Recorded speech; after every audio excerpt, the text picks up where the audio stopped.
ಕರ್ನಾಟಕ ಕಿರೀಟ ಬೀದರಿಗೆ ನಾನು ಇಲ್ಲಿ ಕಿರೀಟ ಹಾಕೊಂಡು ಬಂದು ನಿಂತ್ಕೊಂಡಿದ್ದೀನಿ. ತುಂಬಾನೇ ಚಳಿ ಇದೆ ಮಾತ್ರ ಇಲ್ಲಿ ಸ್ಪೆಷಲ್ ಏನಪ್ಪಾ ಅಂದ್ರೆ ತೆಲಂಗಾಣ ಕ್ಯಾಪಿಟಲ್ ಹೈದರಾಬಾದ್ ಇರೋದು 200 ಕಿಲೋಮೀಟರ್ಸ್, ಮುಂಬೈಗೆ ಇರೋದು 700 ಕಿಲೋಮೀಟರ್ಸ್. ಆದ್ರೆ ನಮ್ ಬ್ಯಾಂಗ್ಳೂರಿಗೆ ಬರ್ಬೇಕಂದ್ರೆ 750 ಕಿಲೋಮೀಟರ್ಸ್. ಮಣ್ಕಲ ಜೊತೆ ಇಲ್ಲಿ ಸ್ವಲ್ಪ ಬೀದರ್ ಬಗ್ಗೆ ಸ್ಪೆಷಲ್ ಏನಂತ ಕೇಳುವ. ಬೀದರಿಂದ ನಮ್ ಕರ್ನಾಟಕ ಜನತೆಗೆ ಏನೆಲ್ಲ ಉದ್ದೇಶಿಸ್ತಾರೆ? ಎಲ್ಲ ಚೆನ್ನಾಗಿದೆ. ಬೀದರ್ ಕೋಟೆ ಮತ್ತು ಗುರುನಾನಕ್ ಏನು ಎಲ್ಲ ಚೆನ್ನಾಗವ ರೀ.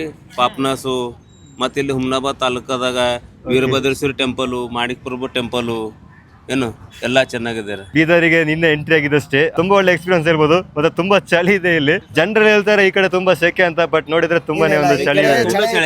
ತುಂಬಾ ಚಳಿ ಇದೆ. ಹೌದು, ಬೇಸಿಗೆಲ್ಲ ತುಂಬಾ ಸೆಕೆ ಇರುತ್ತೆ. ಅಣ್ಣ ಚಿಕ್ಕಮಂಗ್ಳೂರಿಂದ ಬಂದರೆ ಅವರಿಗೆ ಎಲ್ಲರೂ ಚೆನ್ನಾಗಿ ಸಹಕಾರ ಮಾಡಿದ್ದೇವೆ.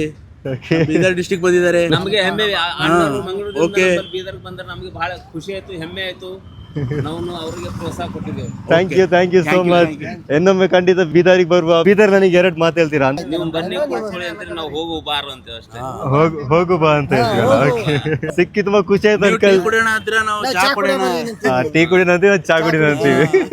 ತಿಂಡಿ ತಿಂದ್ರ ಅಂದ್ರೆ ಊಟ ಮಾಡಿದೀವಿ. ತುಂಬಾ ಡಿಫ್ರೆಂಟ್ ಇದಾಗ. ಸೊ ನೋಡೋಣ. ಇಲ್ಲಿ ನಾನು ಹೋಗಿ ಊರಿಗೆ ಮುಟ್ಟುವಾಗ ನನ್ ಕನ್ನಡ ಯಾವ ತರ ಆಗುತ್ತೆ ಅಂತ ಗೊತ್ತಿಲ್ಲ. ಎಲ್ಲ ಒಂದೊಂದ್ ಕಡೆ ಹೋಗಿ ಅಂತ ನೋಡೋಣ. ತುಂಬಾ ಖುಷಿ ಆಯ್ತು. ಅದೇ ಓಕೆ ಅಂಕಲ್, ಸಿಕ್ಕಿ ಖುಷಿ ಆಯ್ತು. ಬಾಯ್ ಬಾಯ್.